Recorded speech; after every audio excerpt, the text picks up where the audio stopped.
أعوذ بالله من الشيطان الرجيم بسم الله الرحمن الرحيم يا أيها الذين آمنوا كتب عليكم الصيام كما كتب على الذين من قبلكم لعلكم تتقون.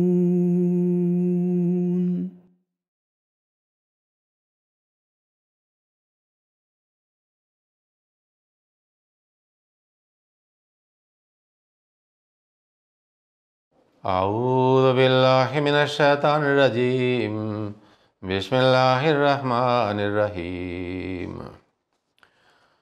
Aujourd'hui, c'est le dernier dars de mois de Ramadan de cette année 2023.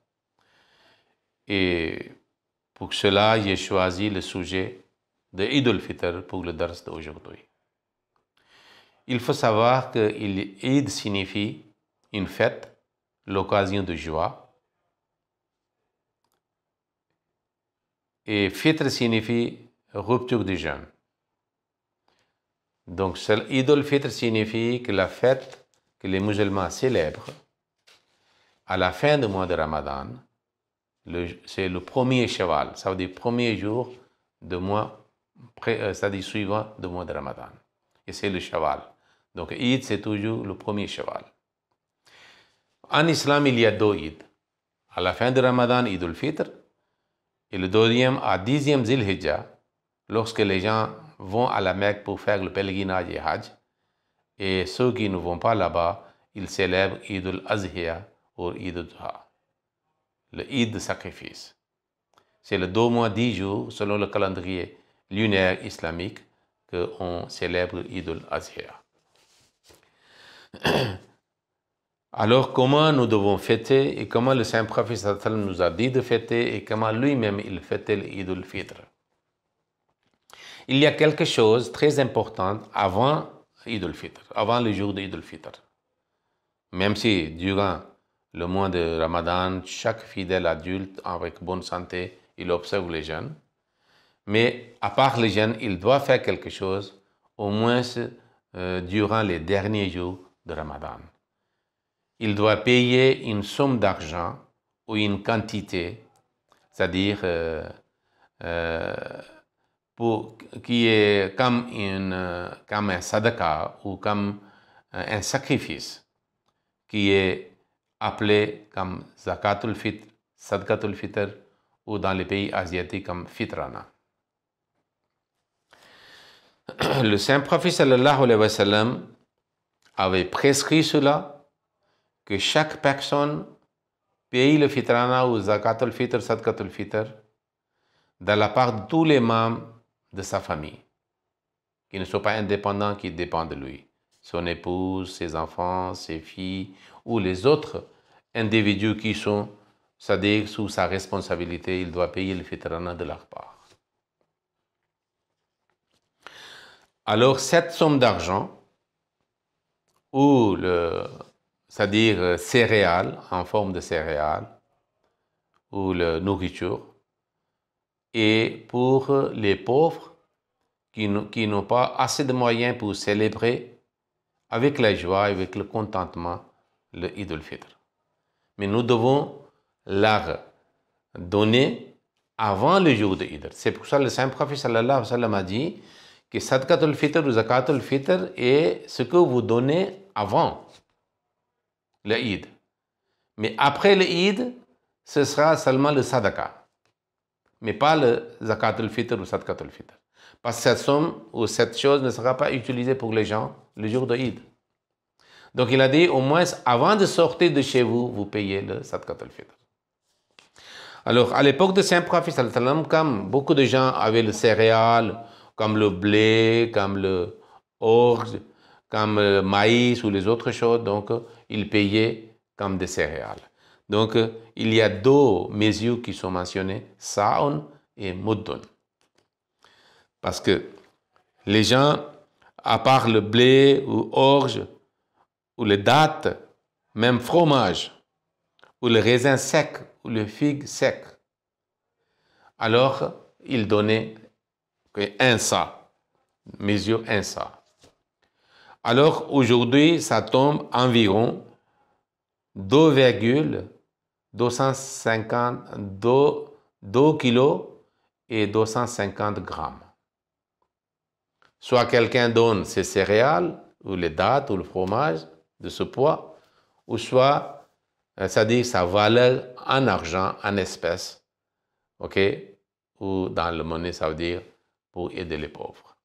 C'est pour cela, ici en France, nous avons fixé Sadaqat al-Fitr al-Fitrana 3,50 €. 3,50 € par personne. S'il y a 2 personnes dans la famille, 7 €. S'il y a 4, alors 14 €. Sadaqat al-Fitr doit être payé même pour l'enfant qui naît le matin de Eid, avant l'Eid. Son père, ses parents doivent payer. Afin que cette somme d'argent, ou c'est-à-dire chose pour la consommation, soit partagée et donnée à ceux qui ont besoin. Pour qu'ils puissent célébrer et fêter l'Eid avec nous, avec tout le monde.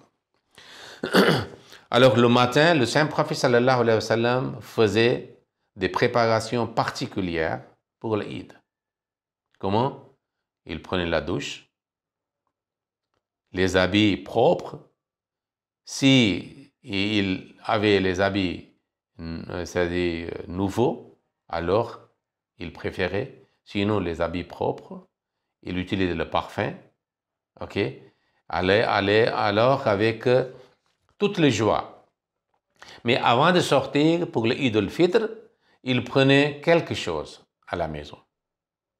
Par exemple, les dattes.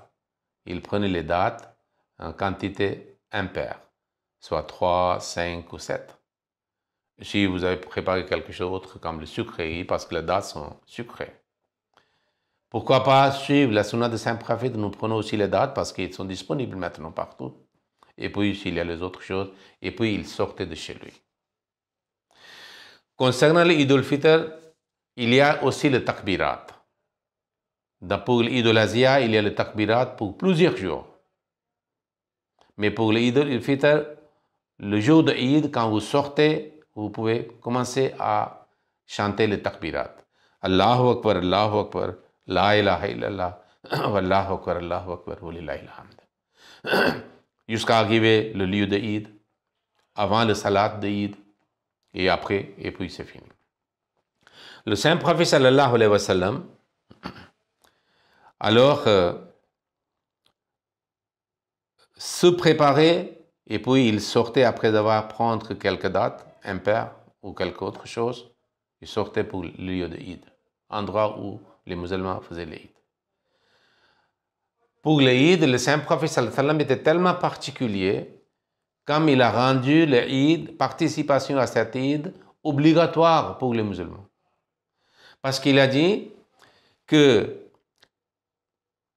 les dames qui ne doivent pas faire la prière à cause de leur période règle, elles doivent aussi aller le lieu de Eid pour écouter le sermon de l'imam et participer à la prière après le sermon, même si elles ne prient pas. Et si une dame qui n'a pas le hijab, elle est tellement pauvre, elle peut demander à une de ses copines de lui donner, afin qu'elle puisse participer à la fête de Eid, célébration de Eid. C'est tellement important. Cette importance n'a été pas mentionnée, c'est-à-dire par le Saint-Prophète pour quelque chose d'autre. Donc, collectivement et individuellement, la société entière des musulmans doit participer à l'occasion de Eid. Et puis, arrivé au lieu de Eid, le Saint-Prophète sallallahu alayhi wa sallam commençait l'Eid. Parce que dans le Juma, sermon est avant et la prière, 2 rakats de prière de Juma, c'est après. Mais pour l'Eid, les 2 rakats sont avant et le sermon de l'imam, c'est après. Alors, comment nous devons faire l'Eid? Pour l'Eid, il y a 2 rakats. Soit Eid al-Fitr, soit Eid al-Azha. Eid de sacrifice. C'est de 2 rakats. Dans le premier rakat, il y a 7 takbirat. Allahu Akbar. Mais le takbir avec lequel l'imam commence la prière, il fait Allahu Akbar en levant le main jusqu'à hauteur les oreilles. Et puis il fait une petite pause dans laquelle il fait le sana. Ok? Et puis il fait 7 takbirat. Chaque takbirat en levant le main jusqu'à oreille. Et il laisse les bras et tous les fidèles font avec lui comme ça. Ok? Ainsi il fait en faisant, c'est-à-dire entre les 2 takbir, une petite pause. Et puis 7 takbirat. Après le 7e, l'imam commence à réciter Surat Fatiha. Certainement, après avoir dit Auzubillah bismillahir-rahmanir-rahim. Et après Amin, le Saint-Prophète sallallahu alayhi wa sallam, nous trouvons dans le hadith qu'il faisait la récitation de certains chapitres. Par exemple, nous trouvons que des fois, il faisait la récitation de Surat Qaf al-Quran al-Majid dans le premier rakat et dans le deuxième, Iqtarabati Saat wa Nshaqal Qamar. Ok? Surat Qamar. Et des fois, il faisait le même 2 chapitres, Surat Ala et Surat Al-Ghashiyah, comme le prière de Juma. Sabbi isma rabbikal Ala, et dans le deuxième, Hadaka Hadith al-Ghashiyah. Quand le premier rakat est terminé, l'imam dit Allahu Akbar pour commencer le deuxième. Et après, maintenant pour le deuxième rakat, il répète 5 fois takbir, Allahu Akbar. Toujours en levant le main jusqu'aux oreilles, et puis en laissant les bras. Et après le 5e, c'est-à-dire le premier avec lequel il était debout, n'est pas compté parmi eux. Okay? C'est à part ce takbir. Il y a 7 takbirat. Et puis l'imam commence sur le Fatiha, et puis après Amin, ok, un chapitre. Surat Ala par exemple, Surat Ghashiyah, pardon. S'il a fait Surat Ala dans le premier rakat. Mais si quelqu'un ne connaît pas, donc il faut réciter une autre partie de Saint-Coran. Alors, après le 2 rakat, le Saint-Prophète sallallahu alayhi wa sallam, c'est-à-dire faisait un sermon, Khutbatul Eid, dans lequel, selon les circonstances, selon l'état, selon l'ambiance, environnement, donc il faisait des conseils. Et puis, le Saint-Prophète sallallahu alayhi wa sallam allait vers les dames aussi. Parce qu'à ce moment-là, il n'y avait pas le système d'audiovisuel, par exemple, haut-parleur ou de micro comme ça. Donc, il allait là-bas, il conseillait les dames pour qu'ils puissent créer une ambiance de paix et de sérénité à la maison, ok, avec le respect avec le mari, dans le membre de famille, et puis il conseillait aussi pour payer les zakat. Had Bilal, qui était son trésorier aussi, son garde-corps aussi, son muazzin aussi, il était toujours avec lui. Il est allé à un endroit et les femmes fidèles donnaient partie de leurs bijoux dans les zakat et les sadaka.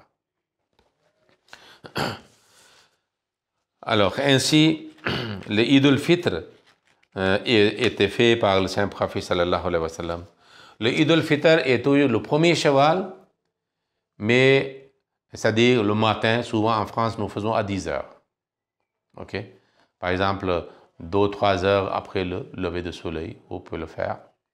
Mais avant le zénith, s'il y a quelque chose qu'on n'a pas pu le faire, mais avant le zénith, on doit le faire. Mais si le premier cheval fait Eid est impossible à cause de crise quelconque, donc vous pouvez faire le jour suivant aussi, Eid al-Fitr. Le Saint-Prophète sallallahu alayhi wa sallam, lorsqu'il venait pour faire l'Eid, il choisissait un chemin, un itinéraire, mais pour retour, il changeait le chemin, afin qu'il puisse montrer une manifestation, démonstration de joie de Eid islamique, le fête islamique, aux beaucoup plus de gens, qu'on peut rencontrer aussi beaucoup plus de gens, et on fait écouter, entendre le takbirat aussi aux beaucoup plus de gens. Et puis, il y a une chose que l'idée de Eid al-Fitr, Zakatul Fitr, Sadaqatul Fitr, pour aider les pauvres, pour faire participer les pauvres et les indigents et les nécessiteux qui n'ont pas assez de moyens à l'occasion de l'Eid. Nous sommes conseillés par le Messie premier et par les khulafa que nous devons avoir une considération pour les pauvres, cette couche de la société. Et il nous conseillait qu'il faut, pourquoi pas, aller chez eux. Si dans votre société, dans votre ville, le village, et dans votre connaissance, il y a des gens qui ont des, c'est-à-dire, problèmes à cause de la pauvreté, qui ne peuvent pas fêter le Eid comme les autres fêtes. Pourquoi pas aller là-bas, partager le repas aussi, être avec eux, aider, c'est-à-dire donner quelques sous à leurs enfants aussi, à eux aussi, qu'ils puissent aussi fêter de façon décente et agréablement. En faisant cela, on partage la joie, mais on méritera aussi auprès d'Allah, c'est-à-dire une récompense quelconque. Et cet Eid peut être le meilleur Eid, parce qu'il y aura un contentement et la sérénité et la satisfaction spirituelle dans notre cœur que nous avons fait partager et nous avons fait participer les autres aussi avec nous.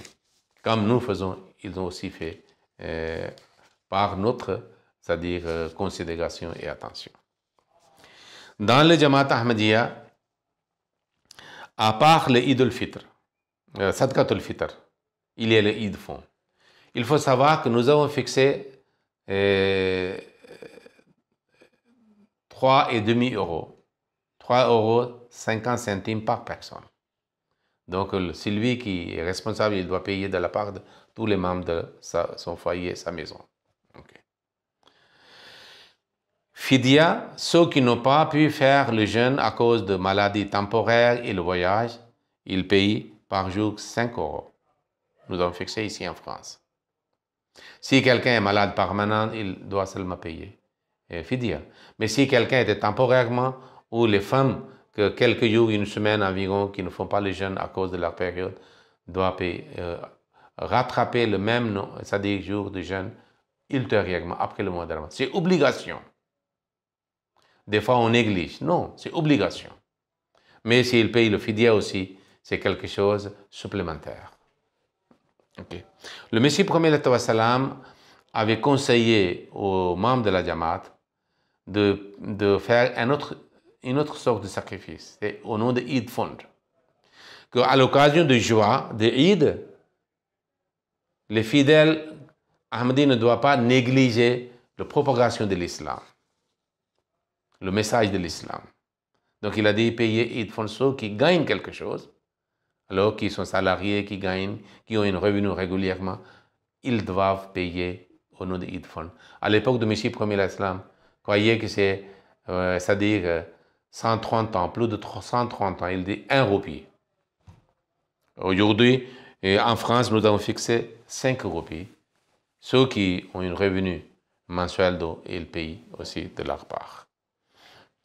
Comme le Saint-Prophète sallallahu alayhi wa sallam conseillait aux dames pour payer les zakat, donc ici, je vais profiter de cette chance dans ce dars, que je parle de zakat. Souvent, les femmes ont des bijoux. Et les gens qui ont, c'est-à-dire un dépôt d'argent, mais un an est passé et il est sous le nessab, au-dessous de nessab. Ils doivent payer zakat de leur argent et leurs bijoux. Pour les bijoux, c'est-à-dire le nessab, et taux qui est fixé, c'est nessab, c'est 7,50 $, c'est la mesure que dans le sous-continent indien c'est utilisé, ou 87,75 grammes. Si votre bijou qui atteint, c'est-à-dire ce poids, 85,75 grammes, la dame doit payer le zakat sur les bijoux ou sur l'eau qu'elle a. Ou même si quelqu'un a gardé l'eau, l'or comme une propriété, il doit payer le zakat. Sauf il y a une chose, que la partie des bijoux que tout le temps une dame utilise, okay, comme le bague ou quelque chose dans les oreilles, mais de façon permanente, il y a certains fuqaha qui ont dit que c'est-à-dire que ce bijou est exonéré. Mais le bijou que quelquefois vous utilisez ou vous n'utilisez pas, alors vous devez payer la zakat. Mais concernant le bijou qui est utilisé tout le temps, Le Messie premier l'Islam dit que chez nous, nous payons le zakat. De ça aussi. Si une somme d'argent qui est égale à la valeur de l'or 87,75 grammes, cette personne qui n'a pas touché cette somme d'argent, qu'il soit moins que la valeur d'or de 85,75 grammes, elle doit aussi payer le zakat de cette somme d'argent, soit dans le banque, soit à la maison. Il faut savoir que le zakat est un des piliers de l'islam. C'est une obligation pour ceux qui ont. Donc c'est à vous de calculer si vous avez plus de 85,75 grammes l'or, bijoux, de quelle qualité, 22 carats ou 16 ou 18, vous pesez, multipliez par le valeur d'un gramme et le total vous recevez, vous divisez par 40 ou 2,50, c'est la même chose. Et ce que vous recevez, vous payez comme zakat. Et chaque femme qui a le bijou, qui a atteint ce nisab, doit payer le zakat. Il y a certains qui pensent que ce qui est au-dessus de 87,75 grammes, on doit payer. Non, non. Ce n'est pas ce qui est au-dessus. Lorsque le poids de votre bijou atteint 85,75 grammes, le zakat est obligatoire. Même vous êtes 400 grammes, par exemple. 1000 grammes aussi. OK?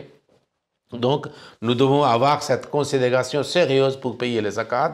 Et si nous savons quelqu'un qui ne paye pas le zakat, nous devons le conseiller de le faire afin qu'il puisse observer et pratiquer un pilier de l'islam.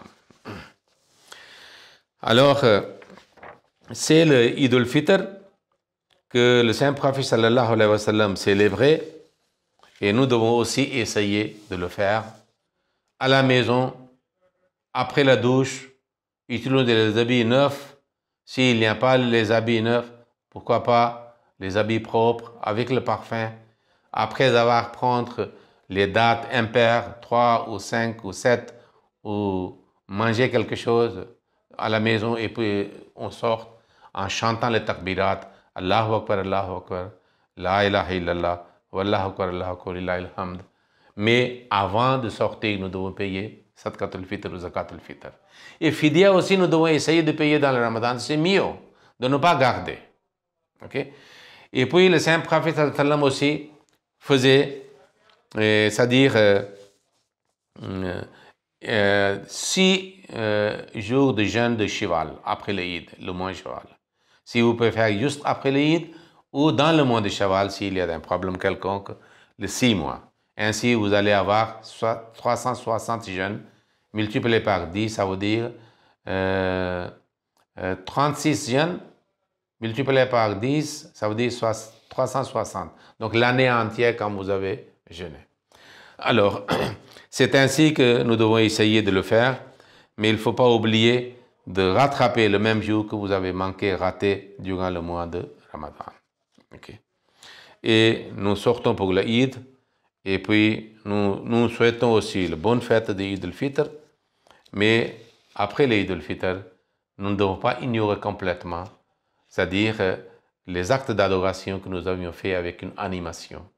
Au moins, gardons quelque chose, quelques traces de ces actes d'adoration. Okay? Soit le prière nawafila tahajjud, prière obligatoire, récitation de 5 courants et les autres choses. Okay? C'est ainsi que... Mais je voulais dire une chose, parce que dans le mois de Ramadan, nous faisions le tahajjud aussi. Mais ce n'est pas que Ramadan est fini, le jour de Eid, nous dormons jusqu'à lever du soleil. Non. Le Saint-Prophète sallallahu alayhi wa sallam avait dit une chose, que celui qui fait le tahajjud, même le jour de Eid, la nuit, que le jour suivant l'Eid, il continue à faire le tahajjud, son cœur restera toujours vivant et animé, même le jour où le cœur de tout le monde sera mort. Donc pourquoi pas pratiquer cette parole du Saint-Prophète sallallahu alayhi wa sallam, que même le jour de Eid, le matin, c'est-à-dire comme nous nous réveillons pour faire le suhour et faire le tahajjud, pourquoi pas faire le tahajjud aussi le matin, c'est-à-dire la dernière partie de la nuit pour le jour d'Eid. Que ainsi soit-il, que Allah exauce nos actes d'adoration et de sacrifice du mois de Ramadan, que Allah nous récompense et nous continuer aussi sur le bon chemin et en faisant le tahajjud de jour de Eid aussi. Que Dieu soit avec nous et bonne fête à vous tous et toutes. Assalamu alaikum wa rahmatullahi wa barakatuhu. Allahumma salli ala Muhammadin wa ala ali Muhammadin wa barik wa sallam innaka hamidun majid.